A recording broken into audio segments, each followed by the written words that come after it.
মার্কিন president Donald Trump তাকে হত্যার চেষ্টা করা হলে ইরানের দিকে তাক করা 1000 ক্ষেপণাস্ত্র দিয়ে ব্যাপক হামলার হুঁশিয়ারি দিয়েছেন। সম্প্রতি হুরমুজ প্রণালীতে বাণিজ্যিক জাহাজ চলাচলকে কেন্দ্র করে দুই দেশের মধ্যে নতুন করে পাল্টাপাল্টি হামলার ঘটনা ঘটেছে।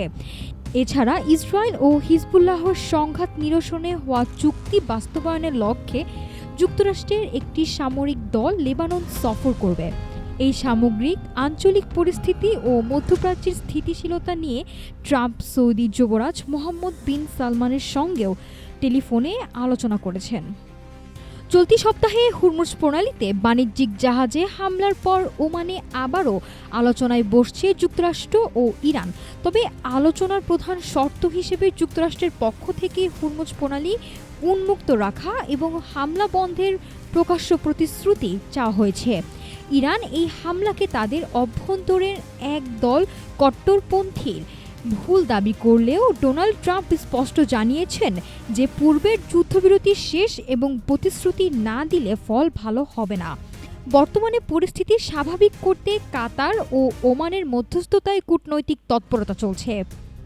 স্পেনের আন্দালুসিয়া অঞ্চলের লস গালার্দোস শহরের কাছে এক ভয়াবহ দাবানলে অন্তত 12 জনের মৃত্যু হয়েছে এবং 23 জন নিখোঁজ রয়েছেন। তীব্র গরম ও বাতাসের কারণে দ্রুত ছড়িয়ে পড়া এই আগুন থেকে বাঁচতে একটি শুকনো নদীপথ দিয়ে পালানোর সময় অধিকাংশ ভুক্তভোগী প্রাণ হারান। আগুন নিয়ন্ত্রণে প্রায় 460 জন দমকল কর্মী কাজ করছেন এবং ইতিমধ্যেই 3000 হেক্টরের বেশি বনভূমি পুড়ে ছাই হয়ে গেছে।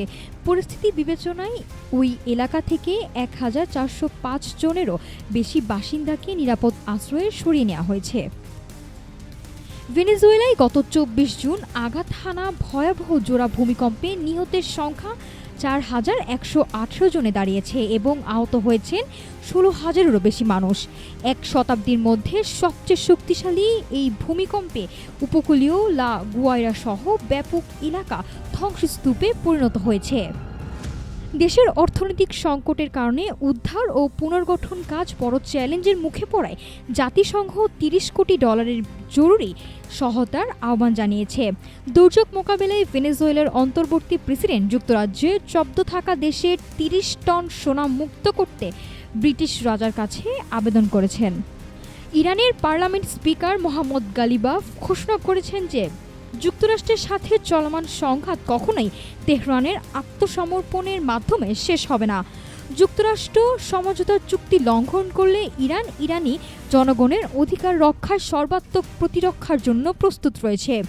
এছাড়া তিনি মুসলিম দেশগুলোকে যুক্তরাষ্ট্র ও ইসরায়েলের বিরুদ্ধে ঐক্যবদ্ধ হওয়ার আহ্বান জানান। এরই মধ্যে হুরমুজ প্রণালীর উত্তেজনা ও আঞ্চলিক পরিস্থিতি নিয়ে আলোচনা করতে ইরানের পররাষ্ট্রমন্ত্রী আব্বাস আরাকচি ওমান সফরে যাচ্ছেন। নাফসা সামিয়া, ঢাকা টুডে।